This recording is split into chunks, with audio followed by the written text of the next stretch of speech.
With these videos, we're aiming to create an online library where if you don't manage to come to Full Circle or any of our events that we think are worth putting up, you can come in your own time and look at this video and learn about the topic. Okay, hello everybody, welcome back. Really interesting discussion we had before on forest coffee, and actually, I mean, it's been a great day talking about a lot of things there.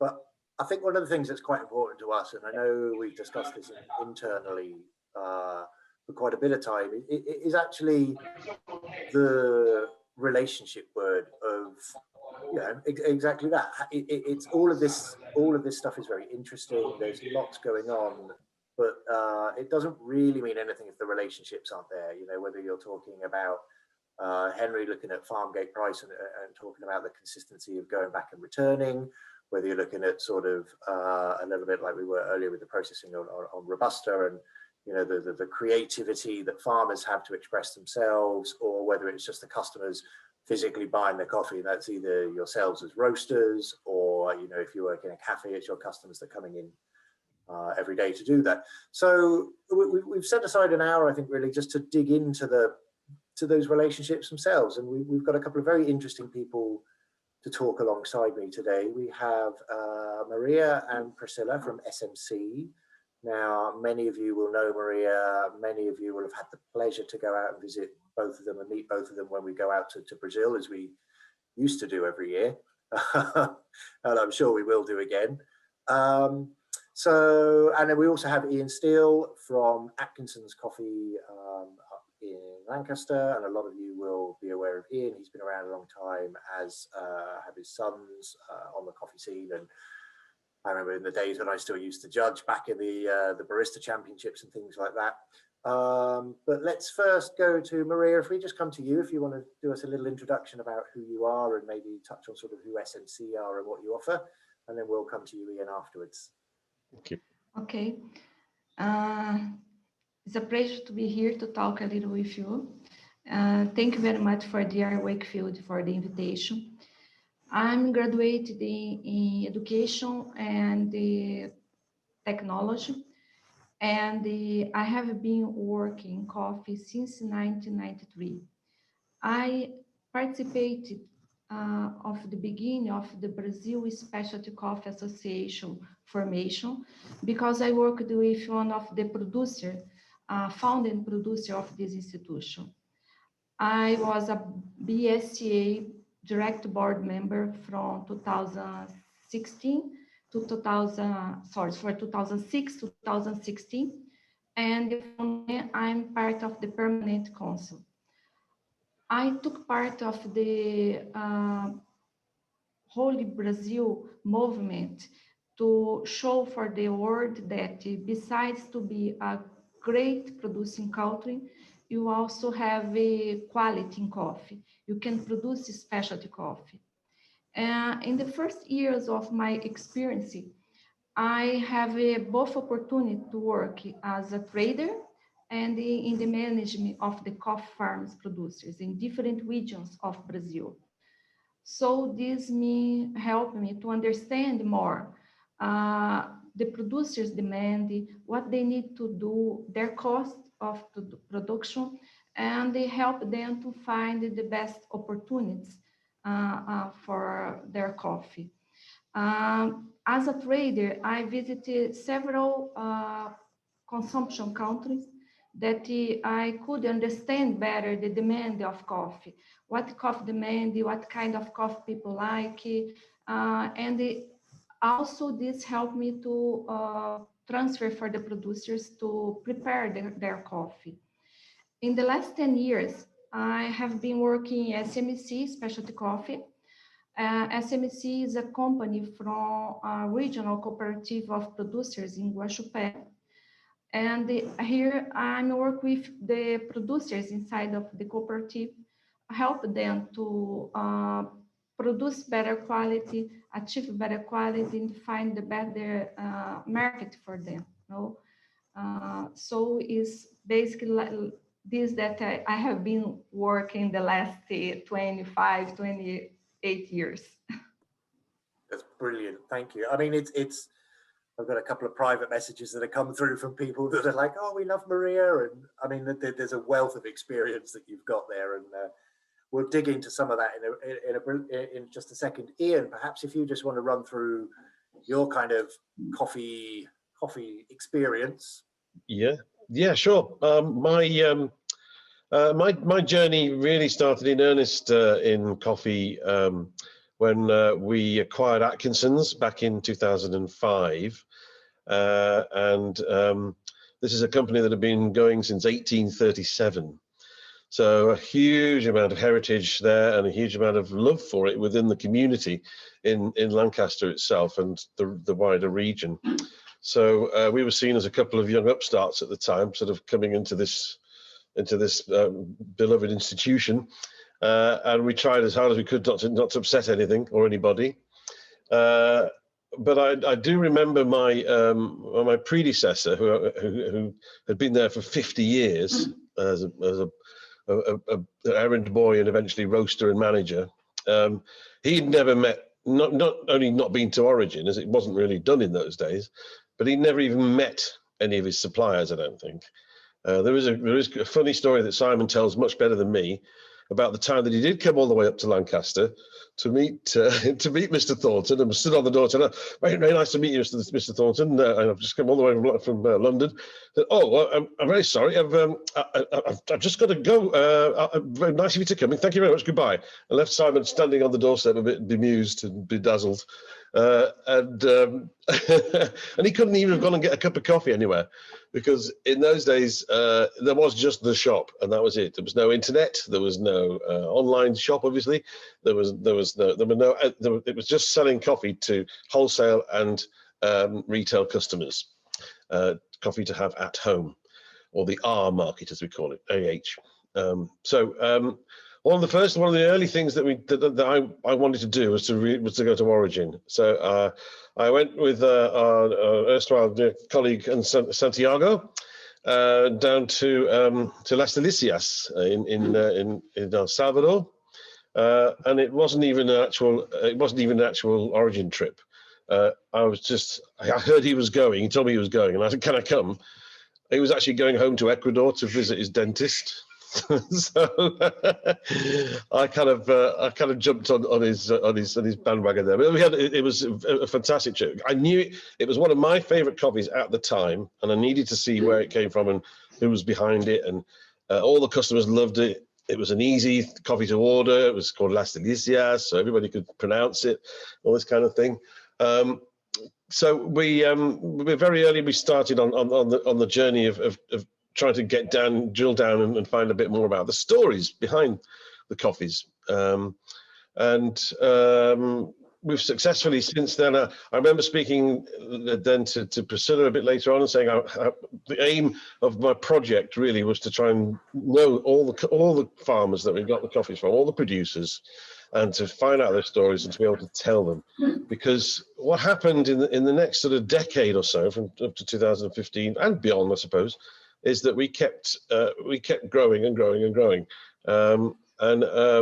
we've now ended up. We have a beautiful cafe across the road from us called the Music Room, which is in an old 1730s gorgeous Georgian pavilion, Rococo pavilion, and right next to the shop we have the Hall Cafe, which is in a 1930s Art Deco pavilion. In between the shop and we've filled in between the shop and the hall with our new roastery, with a beautiful new spick and span roastery in there. We have a place in Manchester as well, but just last year, well, the year before, I forget now, we all forget, don't we? We opened a place up in the castle, Lancaster Castle, so that's an absolutely glorious venue. So plenty of opportunities for all our baristas and shop assistants to tell the stories of the places that we get the coffee from, which is really, really important to us, and that's what we try and do. And I know that not everybody comes over the threshold wanting to buy a single origin manual brew or whatever. A lot of 90% of the coffees, I'm afraid, we have to put milk in. But we do support our local farmers too. Our dairy farmers, very important to us in North Lancashire. We have a lot of great products from them. So it's been an exciting journey, and it's not, it's a long way to go, still to go. I mean, I think it's very interesting, and Maria, you mentioned this earlier, that you can hear the passion in your voice, Ian, that as you're talking about going to visit Origin. Maria, how important is it for you to visit consuming countries? What do farmers learn from visiting us? What do producers want to know when they come and visit us? I think it's very important, this contact, the visit. When you visit the producer, you can understand how they work, how hard their job is, because they do hard work on the farms. And this contact between you, me as an intermediate, and the producer, it's very important to understand which each other needs and what the market demands. How can I say, we try to transfer for the producers what demands the coffee coming, what's the demands change about the quality, something like this. And when they find an importer like DRWakefield, they can also talking about this together. It's very transparent, very connection. I think the coffee it's giving us this opportunity, to be together in a process of very transparency and income transfer for the producers. It's an opportunity to exchange experience. I think that's actually. Yeah, sorry, I can remember some year, I forget how long ago now, 2012 might have been about then. We had a visit to the Ethiopian embassy in London that Wakefield had organised with Tedesse Maskeli from Ethiopia to basically reporting on the fair trade premiums and how they'd been used and the benefits of all that. But I remember afterwards, I asked him what he was doing how long he was there for, what he was doing for the rest of his trip. And he really hadn't got much planned. So I immediately seized the opportunity to bring him up to Lancaster. I said, look, it's only 2.5 hours on the train. There's nothing, really, you come this far, you come and you can see your cafe in a cafe, your coffee in a cafe, in a shop being sold, meet the customers, see what, watch them and experience them. And it was fantastic. He just loved it. He was beaming the whole time, and he was sitting there at the counter saying, I'm drinking my coffee like fine wines. And, it was to see this penny drop. It was great. I mean, I think that's an interesting point, Ian, because there's, sometimes it's almost like you're a matchmaker, that, you find a person in a cafe that, got a roastery that is incredibly passionate about, I don't know, technology or music, or, they have something that they love around coffee, but not just coffee itself. But you can see when you take them to the farm that, I think an example, Maria, that I always love is Usha. You go visit her farm and she's playing the music to the coffee as it rests. She's amazing. Yeah. But it's brilliant. And you can really see some people connect with that. But I find it's often maybe overlooked when we talk a lot about quality, that, okay, well, it's about what's the points, what's the score, what the price, but there's that human contact side between the farmer having that genuine engagement with the person that is roasting their coffee, I guess. And it's an interesting market, isn't it? That it's, I don't know whether it's the same as like an artist in a gallery, but you've got that kind of thing of somebody is growing something that they put all their care and love and attention to, but then they hand it over to somebody else to then position it. But do you have farmers, Maria, that represent and say, find me this type of person or find me that type of person? Or are they more just looking for, I just need a good price? I think that the producers that we work, it's most of them are family, and they are always interested in produce better quality, in understand more about the market. Some of them how can I say, is interesting is still in cupping, in understanding about the more about the quality.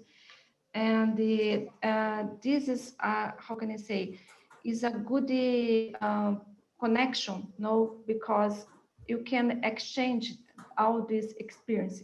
I used to say that in coffee, even that I have a long time, you are always learn something, no? It's very interesting, no? To be here today, it's like I need to prepare something. It's like you think, oh, but you have a long time in this journey, but I'm here and I need to prepare, I need to remember everything. So it's very, this connection that producers do to help understand and what you do, that when you bring them the information about the demand, about the what consumption and would like, and when you come to visit them and exchange this experience, it's so amazing. So we try to help them in all this particular. There is some producers that is a little more bigger and the other, but most of is family inside this, no? And as you told, the Usha is a good example of a producer that is more interesting in coffee now, because she was a teacher in psychology, no? In the last years, she dedicates more for coffee, and it's very interesting.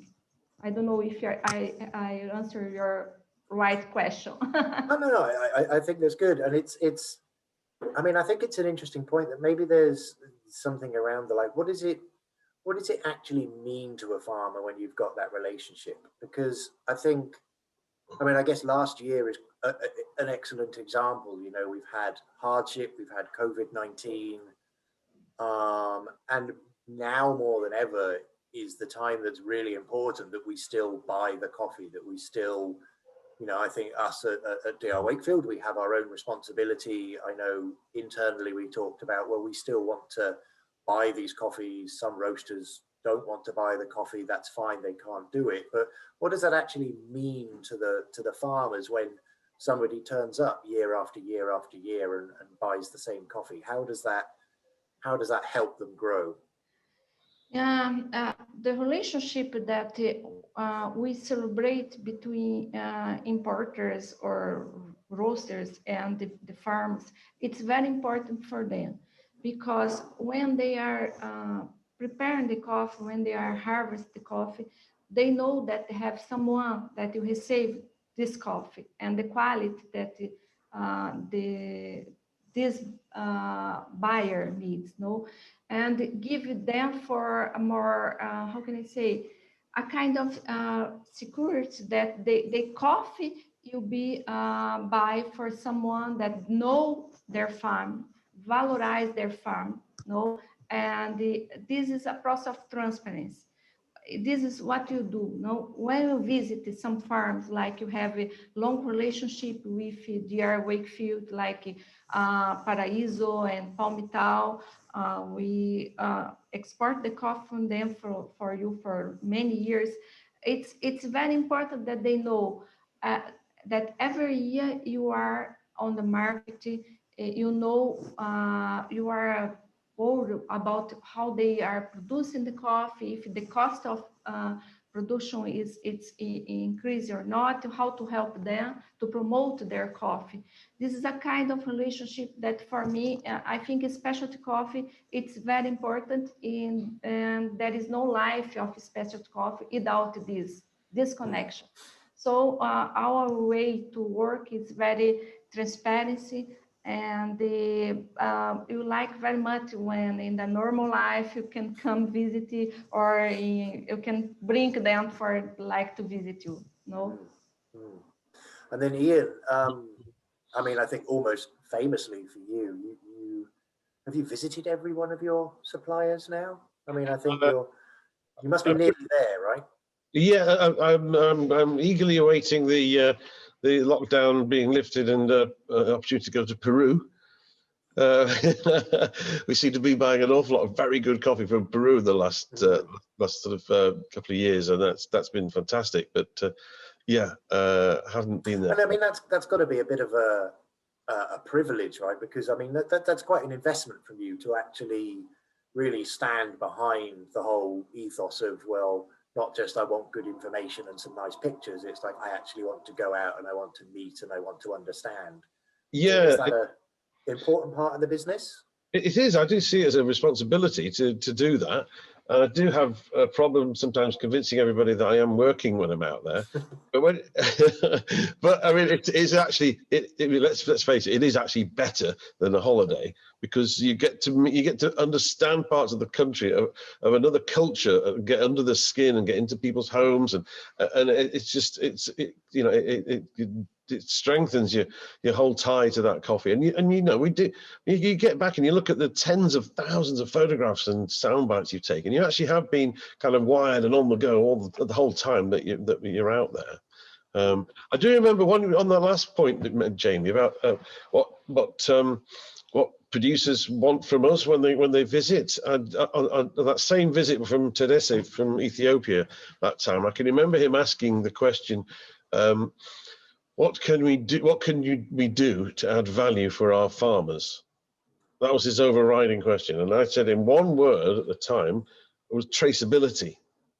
Because they were about to bulk up all the coffees from different regions all together, and it was all very regional. It wasn't. Since then, they've done tremendous work getting down into traceability from Ethiopia. And you think back, that about a decade or so ago, it was a perilous situation where everything was going to be bulked and would lose all traceability. So the traceability is important, along with the transparency, isn't it, Maria? So that we're directly to source and we can hear the stories. And a lot of the farms are just like us. They're family businesses. Ours is a family company, and we can relate to that. It's the same. It's a sense of scale that we can relate to from this long distance, this long-term relationship. We hope, And I mean that's an interesting point in the way. Do you think? When you look at social media now, of how many coffee farmers, coffee producing families, particularly the younger generations, are so much more switched on with that interconnectivity, that there's a real reduction in physical space, but also that ability to communicate. You can tag the farm in Instagram and send them a message, or find their account on Facebook and do that. And do you think that's, is that a benefit to you, Ian, or Maria? Do you think at times do farmers wish they weren't quite so switched on? Yeah, I was a kind of an early adopter with Twitter back in the day, and to a great extent Instagram as well. We've kind of got we've got a live feed to scroll through and see the morning in Brazil, and it helps you feel connected, and we do. Especially since in this post-COVID era, we've got used to the thought of having to turn ourselves to this digital domain as we're doing now, isn't it? Really, and there are advantages to that. Are there disadvantages to that as well, though? Maria, maybe this one's a little bit more for you.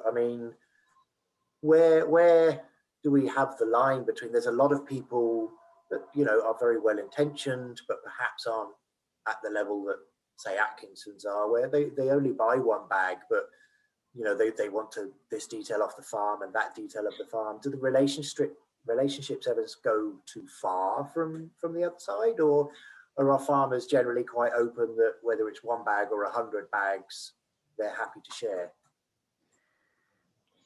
I think for the farmers, it's of course that if they have demand for more, it's important, but they are excited, they are happy, even that when they will say for them that there is someone that buy one bag or two bags. The difficulty that you find in this process is depend of the size of the lot.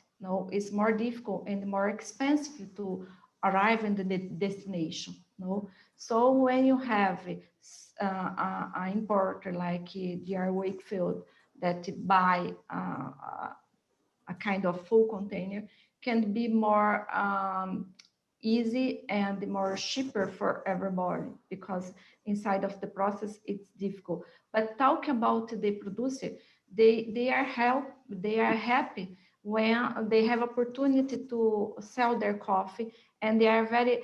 I give you an example, like you are talking about more or less social media, but the producers nowadays, they also follow the social media, and they are very happy. I see now like some producers that find their name in the Instagram in some place of the farm, and they show and they come to us to say, oh, thank you. I found this on the Instagram or in Facebook, and they post too. So this means for them that is a recognize of the job that they're doing. No, it's very important. No, but in the between these, you need how can I say, to do very transparent relationship, but you need each one in each part, because to like for the producer to export and direct it, they couldn't, because they are specialized usually. No, of course that they have farms that is bigger, but most of producers are small to medium, and they are specialized in produce coffee and produce better quality, and they need someone to help them to find the market, find the buyers, and we need also the other side, you to help them to produce, to promote it, with the buyers. This is it's for the chain. For me, there is some exception, but it's very important each one to do the job in the better way, with transparency, and if income transfer of the money.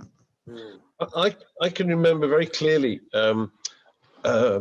asking a kind of casual question when we were strolling around a beautiful farm in Colombia, in the Valle de Cauca, and the usual questions that you ask when you're sort of on a farm. Oh yeah, and how many hectares do you have? And then so this many hectares. And how many trees is that? How much is that? It's given over to coffee. Oh yes, this much. And then so how many trees do you have? And then suddenly my mind starts doing rudimentary mathematics. I think, hang on, how many tons of green do you produce a year, or how much for export? Hang on. And so you said that actually I use 120 kilos, sorry, 1.2, so whatever, 120,000. That's the same number as this guy produces. And I can remember just asking Don Omar Arredondo, could we buy all his coffee? and it turns out we could, yeah, which is fantastic. And that was the beginning of a great relationship, and the farm next door as well, as everyone grew sort of together. But yeah, you've got to be careful what questions you ask sometimes on a farm. Well, I think that's an interesting point, Ian, that perhaps like a lot of stuff that's not always talked about, but one thing that we often do here, and I certainly used to enjoy as a roaster, is buying all of the coffee. So like Maria said, it's like sometimes you're buying a 20-bag lot, but that's not going to fill a container. But the fact that we want by, whenever a producer produces the very best coffee, they produce the second best coffee and the third best coffee. And I think there's an important role that both, Maria is an exporter, that, we can come to you and say, okay, well, can you give us quality that is in this bracket as well?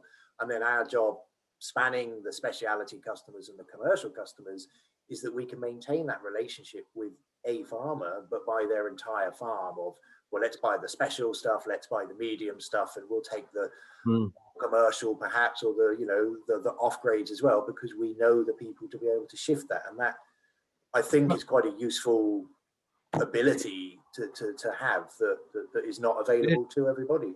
Yeah, no, that's really, that works really well for us, because we were on that particular occasion, we were able to move everything that we were sort of generic Colombian that we were using for some blending, which upgraded it completely to being a traceable supply. And okay, yeah, we put a bit more, added a bit more value into the value chain, because I know that at our end, customers don't mind just paying a little bit more as we tell the story. That's the whole point, isn't it? We try and explain to them why it's special and what makes it special. So I'm just going to jump into a quick question on the chat there, and just remind everyone, if you've got any questions that you wanted to, maybe there's something in the back of your head that you're never quite sure how it works with the relationship or what certain people think, feel free to ask. But Ian, this is for you from Senor Clifford. What's the biggest difference between your first trip to Central America, other than the fact that you were tagging along with someone that was going to the dentist, and your most recent one, which was, I believe, our last trip, Costa Rica, last year? On the cusp of lockdown, wasn't it? It was. Wow, yeah. Well, I think, well, for me personally, I was fairly overwhelmed with the first trip, and it was like there was no guidebook, there was no real roadmap. I was just like flung at given these various things to look at each day and every day, and it was all fantastic new experiences. And I'm thinking, why am I looking at a water tower, and why am I looking at a pile of logs? And lots of things other than just the actual coffee or cupping the coffee. And it was the fact that, so now, I suppose with all the years that have gone by and the trips that I've made, you fall into a pattern. You sort of know, yes, today we're going to be in the city. We know what's coming, kind of. You're going to go to the lab. You're going to cup some coffee. You're going to meet the head honchos. And then you're going to get the exciting bit where you get into some 4x4s and drive out of town and up into some highlands somewhere. And then start to do the farm visit proper. But yeah, it was. I think I'm getting better at editing in my head what I'm seeing and what's important to sort of record and note, and why I'm doing it. Whereas the first one, it was just, I still took tens of thousands of photographs, but yeah, it was. I wasn't quite sure at the time what I was taking or what they were for. You always get back and there's that one photo that you didn't take, isn't it? It's like, Yeah. And Maria, I mean, what's the impact of all this for, I mean, every time we come out and visit you, you and Priscilla are constantly running around. I've got these people coming, and then, okay, well, these have just left and there was a problem that we've got to sort out, but we're going to drive you here, and then these people coming out. I mean, that's a big investment, from yourselves. We talk about Ian earlier taking an investment from the business to come out and visit you, but for the farmers and the exporters like yourselves, that's a big financial and time management issue showing us all around. I mean, how big is that actually each year? I think it's not a big impact, but it is really a pleasure for us. We miss a lot to have you guys here. Frankly speaking, I would like much that you return on the normal life, no? But frankly speaking, for us, what happens is most of people that you receive like to come during the harvest time, no? And harvest time in Brazil is not so big. It's short times, more or less 3 months, no? So sometimes you have a big concentration of people that would like to come. So doing this, you have more people. Priscilla, like here, he saved you and helping us a lot of time. Also Vivian, you have another people on the SMC that can help. And for the producer side, they are very proud to receive you. No, for them it's really enjoy, because it's a time to exchange experience. No, they can show what they are doing on the farm. No, how their coffee plantation is. If they have new equipment, if they are investing in new process, and they also receive information about the market from. And beside this, you have also very moments, happy moments, that you just enjoy and drink some coffee, cup of cupping. It's very important, because it's important that in the coffee chain, there is each one that have the importance, and to have a cup of coffee, you have this. No, you have a family producer there. So when you come to visit us, we see the family, you see the place, you know about their life. Also, we have opportunity to cupping together, and you know our team, you know who is the person that is responsible to make the attributes of coffee, everything. It's really a good moment for us, no, and producers usually like a lot.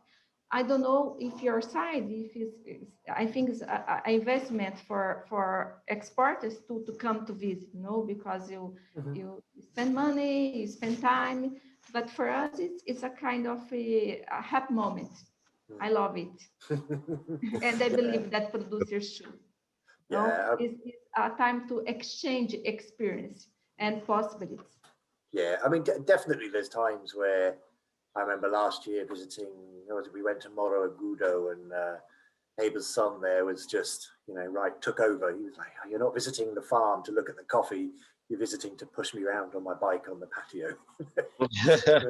Yeah, it's a kind of complement of our job, no, because when you just show the sample for you, it's like, but what is this? Even that Priscilla that is here, she's responsible for marketing communication. If she sends picture, she sends the information of the coffee producer. It's not the same that you come and you have opportunity to talk and discuss with the family and know drink some coffee with them, knows have a lunchtime and knows what they're eating every day. So it's amazing.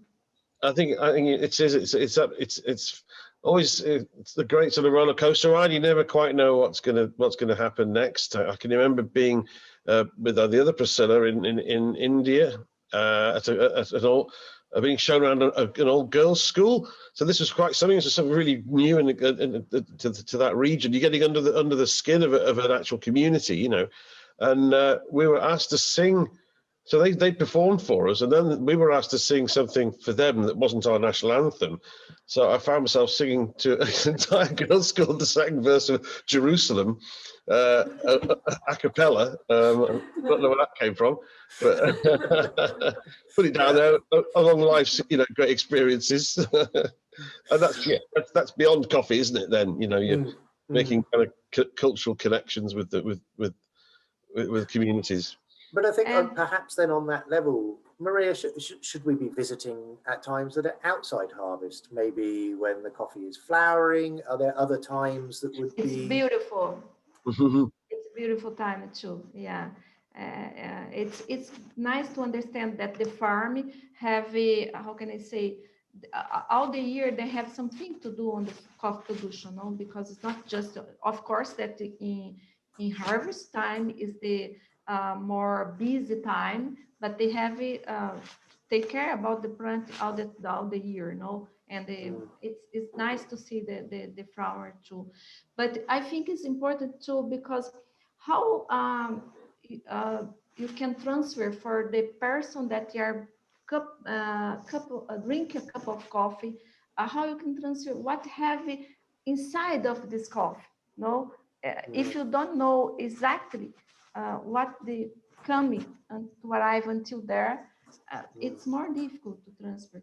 I think you can transfer the passion that you have for coffee if you know more about the process and the family, everything, And then talking of transfers, maybe that's a good time to jump into a question from Tom, which I think is very valid. What challenges do you face, or even are there challenges when roasters or green buyers move companies? Relationships are between people. So maybe someone who buys a container a year from you moves to a different company. Do you find that relationship breaks down? Do you find that relationship is then created with a different company, or do you not really even get to see that side of things quite so much?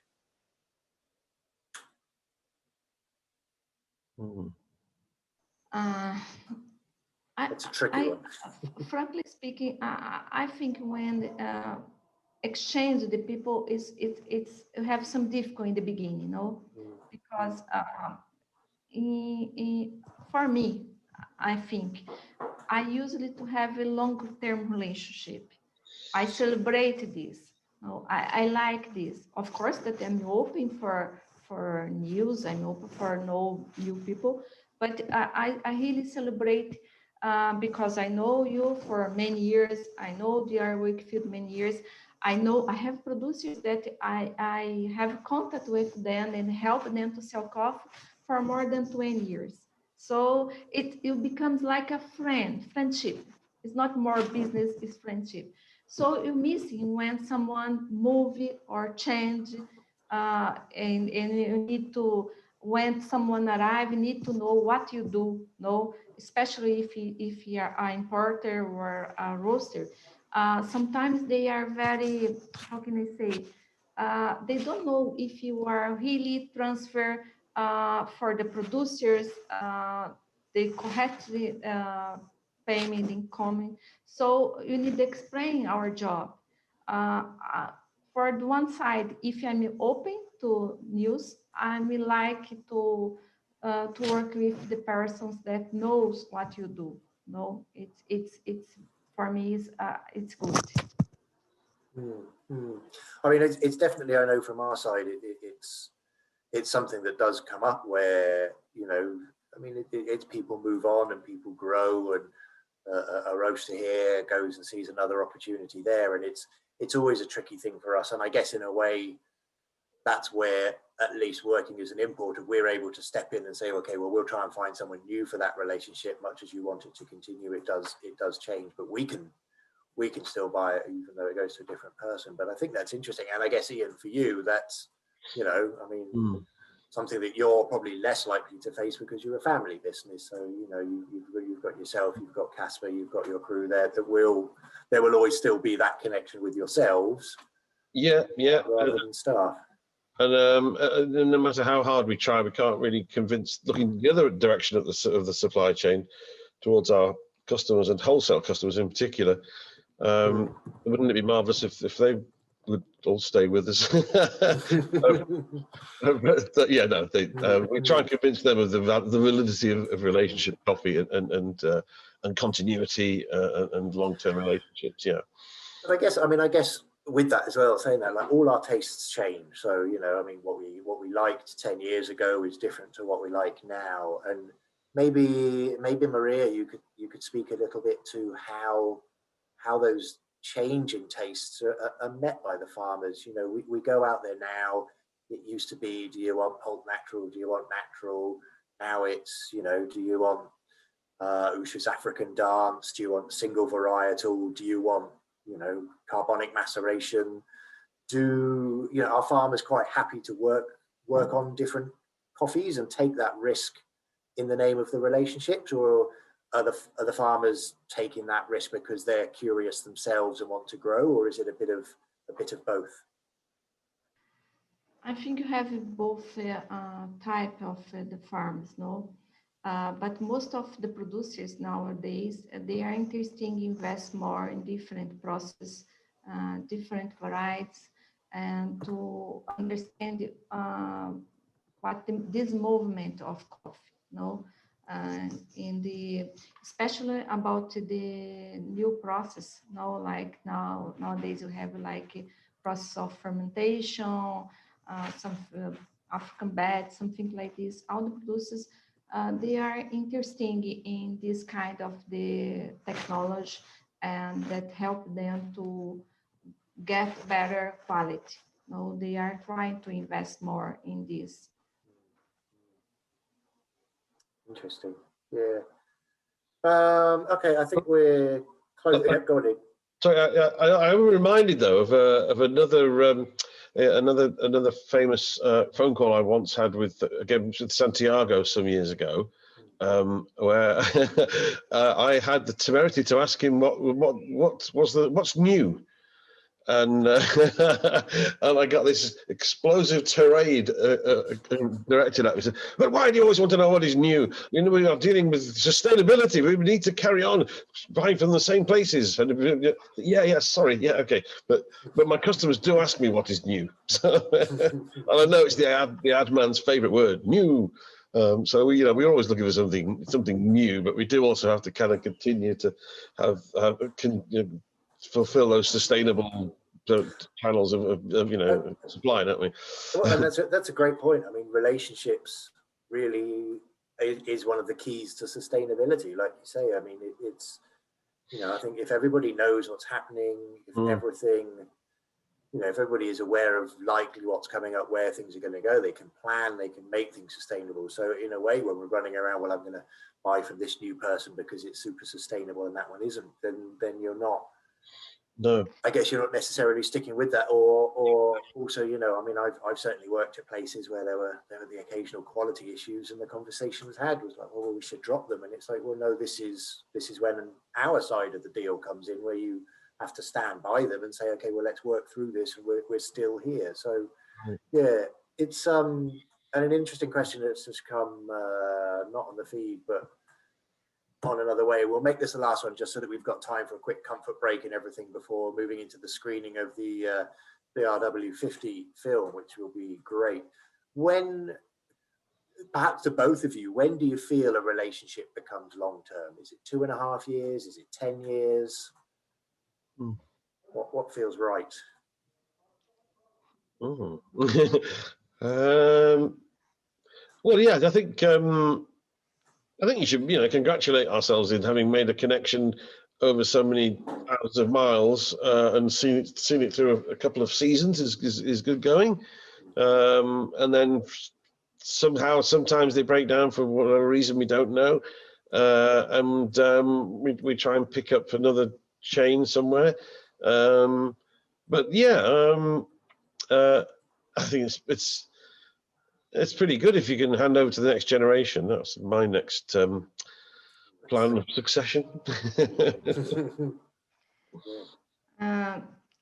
I think that you need to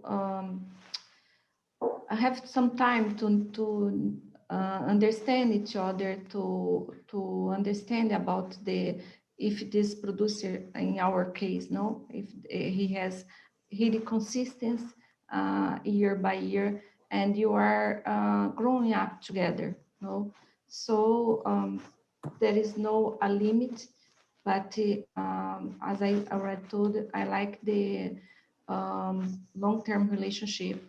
And I think the challenge for the producers and for all of us in coffee now is prepare the next generation.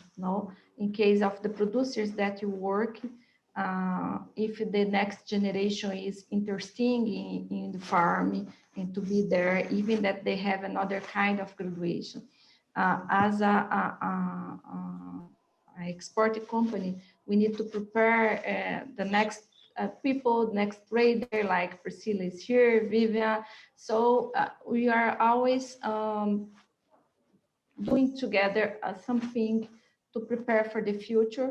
And I think the relationship, long relationship, is something that you need to celebrate from the last generation for the next generation, because coffee is this, there is no coffee without this relationship. Absolutely. And I think actually, Maria, some of my favorite memories when I've gone out to Brazil, when you visit all the farms that you show us around, it's just all the, you've got that relationship there. You're like, oh, well, I've known these people, or I work these people here, or here's the story of, this family have, come back together and the son stepped back in to take over, or, you've got those stories, but you've got them from a, it's not Priscilla's just written the information for you to tell you the story. It's like you can see that you've lived that history. And I certainly know from our side that makes us want to buy more and work with those people, because they're the people we'll still be working with in 10 years' time. And there is no limit, I think, of time. But in my case, the most of producers that you have long relationship is more than 10 years. No, but depending of how the producer is really interesting in to have this relationship. No, but you need to trust each other.